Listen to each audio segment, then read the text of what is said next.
everybody, it's Becky. Welcome back to my channel. I have a homeschooling video for you guys today, and really this video is inspired by you guys because I have been asked so many times over the years what my favorite homeschool curriculum is, and we've tried tons of things. We've made changes in the middle of the year sometimes multiple times within the same school year. We've changed curriculum. So I feel like we've tried a lot of different things with each girl. I have a third grader and a ninth grader this year. We've had a lot of failures or things that just weren't working right, and then we've had a couple things that have really worked out well. So sometimes you find that curriculum that is just like your soulmate, your best friend that you didn't know you had, kind of like a holy grail homeschool curriculum. So that is what I'm going to be sharing with you guys today. My very top favorite, most loved holy grail homeschool curriculum. I've only got 3. That's all. Of all the things that we've tried and all the subjects that we do on a daily and a weekly basis, only 3 homeschool curriculum companies made the cut for my holy grail homeschool video. So I'm going to be sharing those with you guys, and also at the end of the video I'm going to be sharing with you guys kind of how you can go about picking curriculum, kind of where to start, what questions to ask yourself. So that will be towards the end of the video. So to get into my homeschool holy grail curriculum, number 1 is teaching textbooks. Teaching textbooks is the first homeschool curriculum we ever purchased. It was the first thing I bought when we decided to start homeschooling our oldest daughter. At the time, our youngest was not school aged. But with our oldest, it was the first thing that I purchased, first decision I ever made, and it is still something that we are using now with both girls and have been using for years. It's the homeschool curriculum that we've been using the longest, and I still love it as much today, if not more, than I did when we first started using it. So whether you're like me and you're just bad at math, or you're bad at teaching math, or you just want to have at least one subject that you don't have to teach or grade, teaching textbooks is definitely a great option. Every lesson is done online. It is taught for them, and you don't have to teach a single thing. It's even graded for you, and if the child makes a mistake, it goes back and shows them how to do it right again and again and again if necessary. And you as the parent can get into the grade book. If they mess up a whole lesson and you want them to do the whole lesson all over again, you can go in the grade book and erase the entire lesson, and then the child will start over again with that lesson all new the next day. So, I mean, you still have a lot of control as the parent, whether you can erase lessons or allow them to have a certain amount of mistakes and things like that, but still you can be as hands-off as you want to be or as you need to be. So it's really customizable for you and how to make it work best for you and your child. There are fun bonus rounds at the end of certain lessons. There's cute little buddies that pop up on the screen and can give your child hints and encouragement and tell jokes. So it's really fun and interactive for the kids, so they want to do math, if you can believe that. But it's also really a solid math curriculum. The lessons are very gentle, and they are built on concepts already taught. It's not like you learned a concept 3 lessons ago and then you're never going to talk about it again. It is brought up. Previous lessons are repeated over and over and over while being mixed in with new concepts. So you're never really forgetting anything and not doing anything that you've already previously done. Everything kind of builds upon itself. So I really like that. So my youngest daughter, now this is her 2nd school year doing teaching textbooks. My oldest daughter started it in 4th grade and she's in 9th grade. So she's doing Algebra 1 now. So I feel like we've gone through a lot of the different levels, and I know my oldest daughter has a really solid math foundation, and I feel like that my youngest daughter is getting that same great foundation. Even in 3rd grade, she is really flourishing with math, and I learned by using teaching textbooks that things that we were using previously, I wasn't challenging her enough. I thought, well, that's too hard. At the time, she was only 7 and in 2nd grade, but no, I realized once we started teaching textbooks that she was capable of doing so much more than I was asking of her. So I really love how, even though teaching textbooks is gentle, it is still a very comprehensive and complete curriculum that I know the girls are getting a solid math education, but it's not overwhelming at the same time, if that makes sense. And the great thing about teaching textbooks that they offer for you guys or anybody is they're a free trial option. You can try any one of their levels that they offer for free for 15 days. So your child can do one of the levels, like Math 3 or Math 4, or they can try all of the levels. If you don't know what level they need to be in, you have that 15-day free trial for any of the levels that you want. So if you try the 15-day free trial for Math 3 and you realize maybe it's not hard enough, you can try the 15-day free trial of Math 4 until you figure out the right fit. I think it's a really generous and a really great way that teaching textbooks is helping homeschool parents to find their soulmate math curriculum by offering a generous free trial like that. So definitely check out the Teaching Textbooks website. It is available for anybody that wants to do the free trial. They can do it.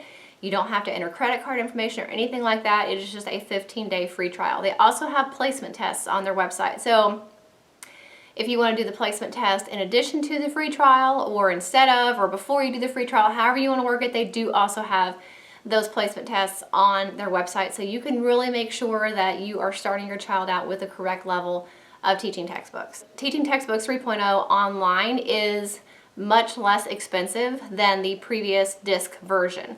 So that's already really nice, a really nice benefit of the online courses. But also, they also do have a family plan that makes it even more economical. If you have 4 to 8 children that you're teaching with Teaching Textbooks, you actually only pay $199.08 for the entire year. From whether you have 4 kids, 5 kids, 6 kids, 7 kids, or 8 kids, you're still going to pay that flat price of $199.08 for the entire year. So it's another thing that Teaching Textbooks is doing to really help out bigger homeschooling families to be able to afford a really good math curriculum like Teaching Textbooks. So you guys know, I mean, if you've watched my homeschooling videos, you know that I talk about Teaching Textbooks all the time because I really, truly love it. When we decided we wanted to homeschool, that was the first thought that came into my mind. I was like, I don't know how to teach math. I can't teach math. I know nothing about math.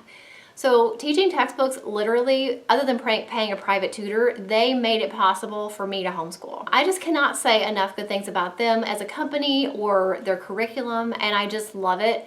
So make sure that if you guys are looking for a math curriculum, or you're planning on homeschooling and you're trying to think in your head, like, what am I going to do for math, or what am I going to do for this?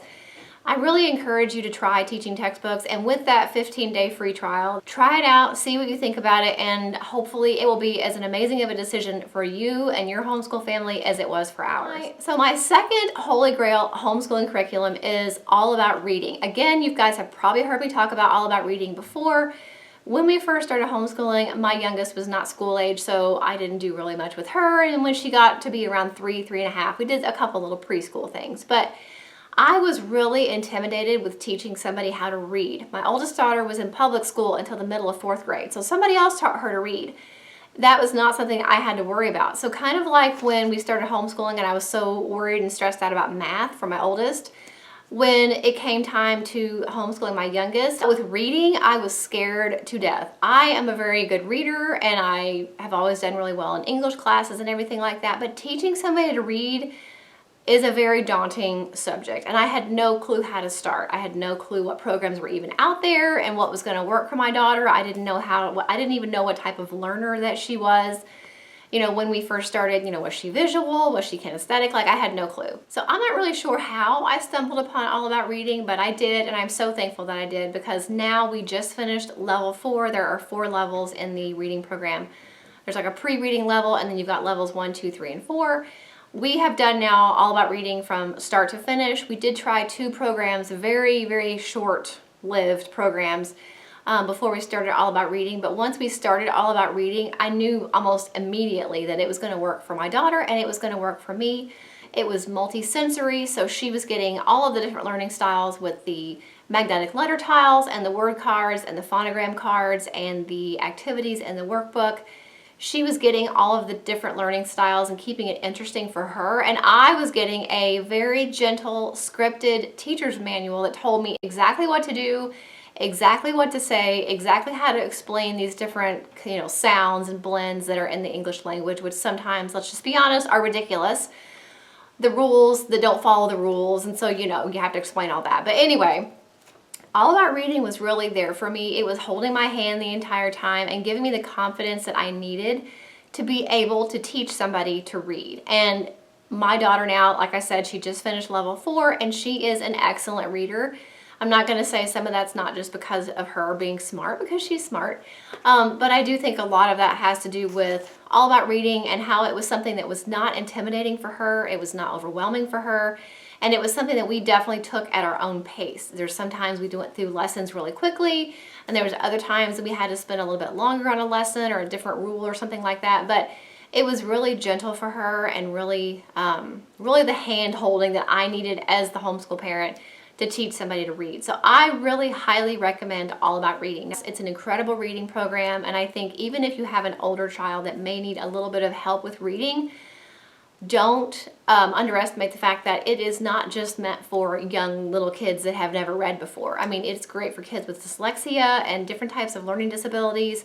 And like I said, it does cater to every learning style. So whether you have a visual learner or an auditory learner, a kinesthetic learner, there is something in each lesson for each type of learner. So it really is just an amazing curriculum, and that's why it has made it into my Holy Grail homeschool curriculum, because it made all the difference in the world in me being able to teach somebody to read when I had no clue how to do that on my own.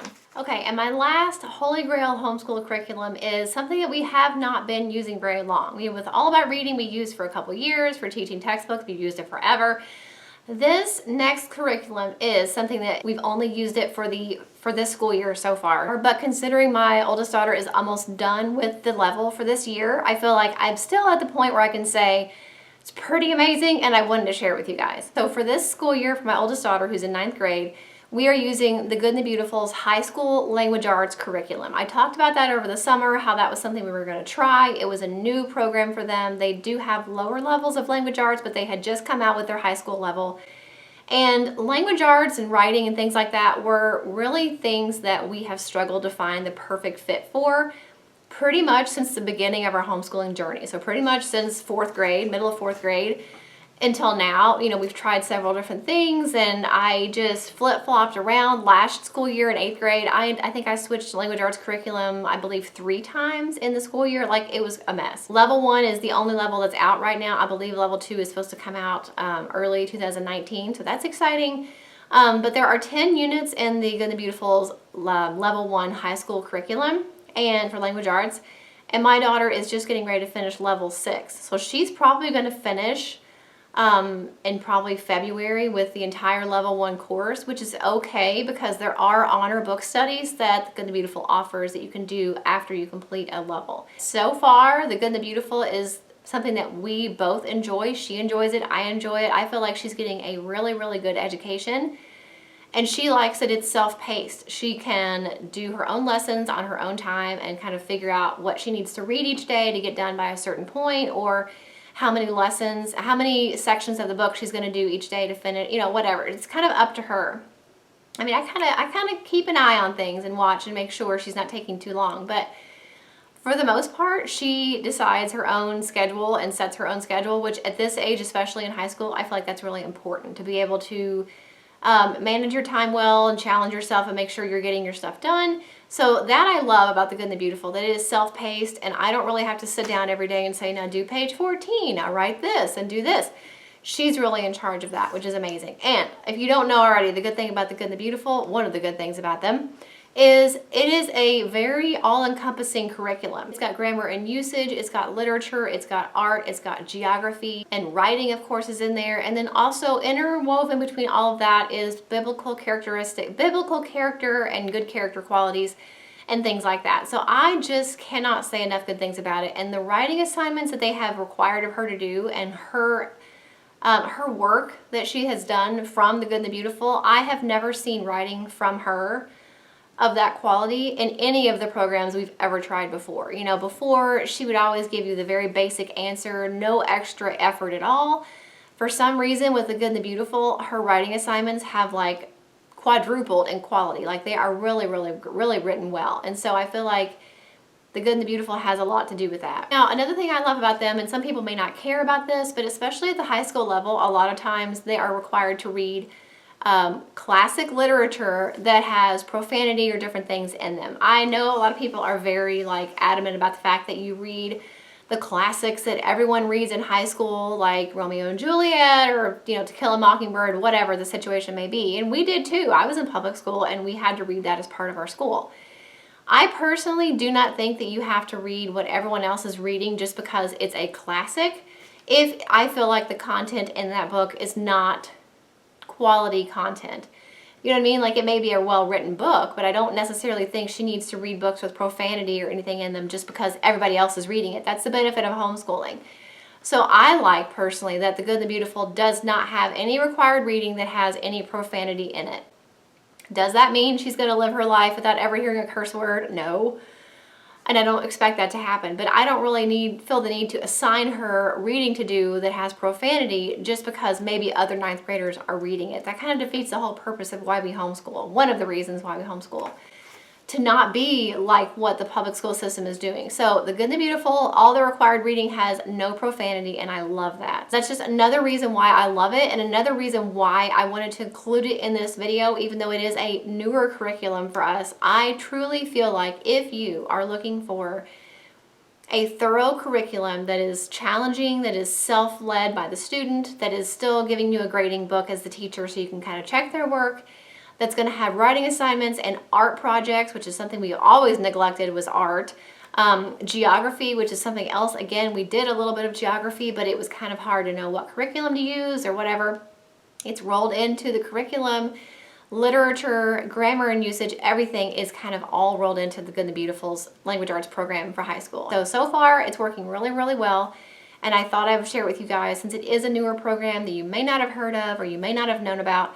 I would really encourage you to check it out. Okay, so I went on probably way too long about my Holy Grail items, but I thought that I wanted to share those with you guys because I feel like it's so nice to hear from other homeschoolers what has worked for them, and it has really helped me along my journey of homeschooling, of kind of knowing what curriculum is out there and what people are saying about it, which kind of leads me to my next part of this video, which is some things to think about when you are trying to choose a homeschool curriculum. I've got my notes here. I'm going to try really fast to kind of breeze through them because I know this video is probably already really long.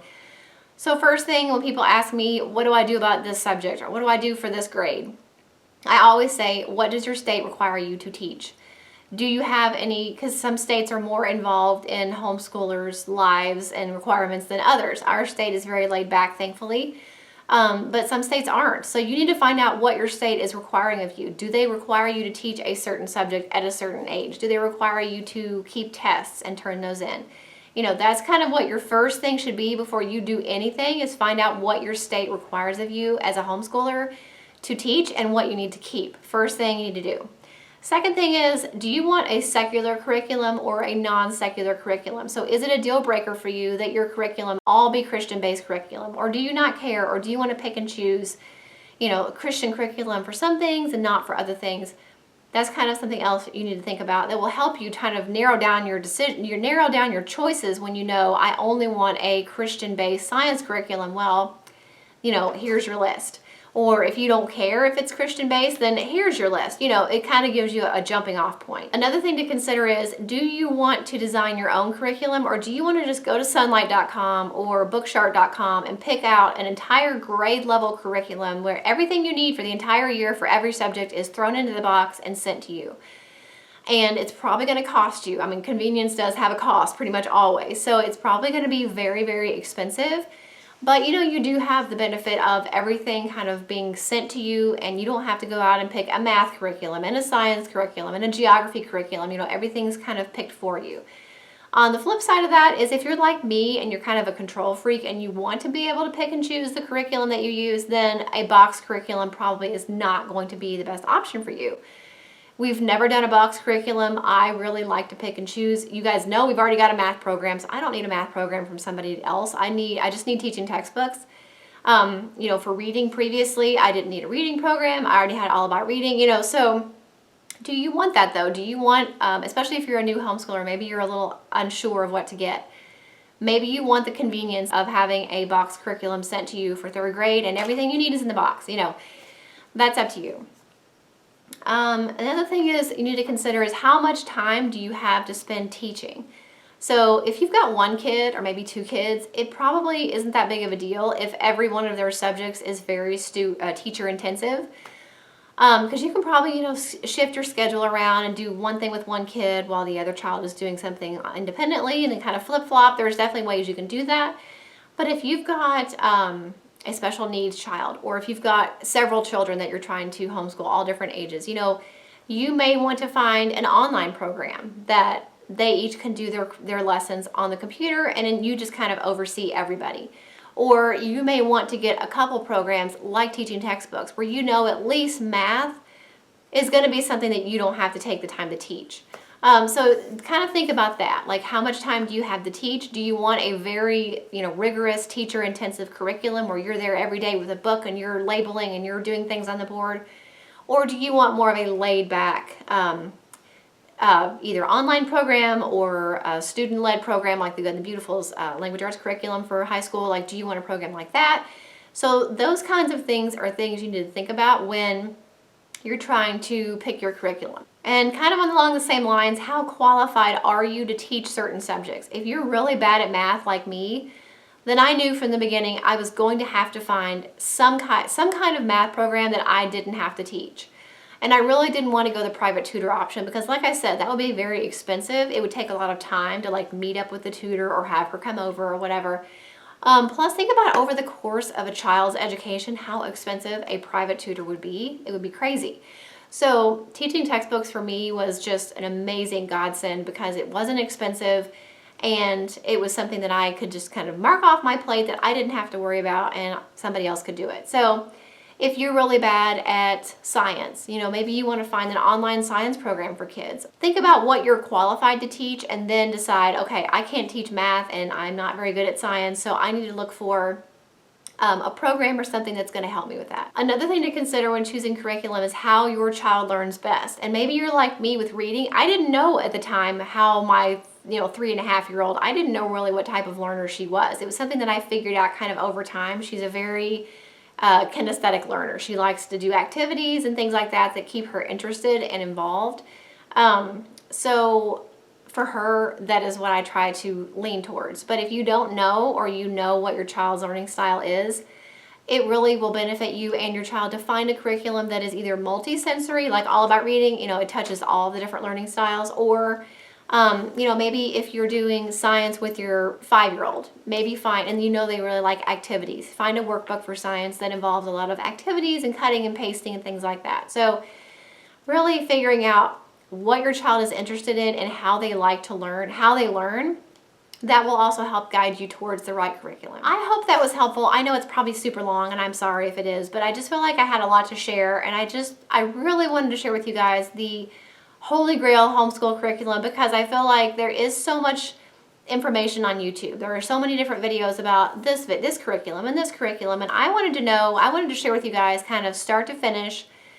If somebody came to my house tomorrow and said, you can only keep your very most favorite curriculum, what would it be? And for me, that would be teaching textbooks, All About Reading, and the Good and the Beautiful's language arts for high school. Those are the curriculums that have made the biggest difference in our homeschool, and not just for the girls, but also for me. Of course, I will have links for teaching textbooks, All About Reading, and the Good and the Beautiful for you in the description box. I will also have my homeschooling playlist. Every single homeschooling video ever made is in that playlist. So there's tons of different curriculum videos and daily homeschool schedules and our homeschool room tour, and all of that stuff is in that playlist. So make sure you check it out. Don't forget to subscribe if you're not already, and even if you've clicked the notification bell before, click it and then click it again so that you're making sure that you're getting notifications, because YouTube's been really sketchy lately and either unsubscribing people or not notifying them even if they have the notification bell clicked. So supposedly the solution to that is unclick the bell and then click it again, like you're signing up for notifications for the first time. They say that's going to fix the problem. So we will see about that. But for now, that's what they say to do. So make sure you're subscribed, make sure you have your notification bell turned on, and I will see you guys in the next video. Bye. Thank you so much for watching all the way to the end of this video. If you want to see 2 of my older videos, you can click the links right here. And if you want to subscribe to my channel, if you haven't already, and you definitely should, you can click right here. I upload every single week. I have some links in the description box for some of my favorite stores and products, as well as my P.O. Box address. Check out those links if you're interested in those, and I will see you guys in the next video.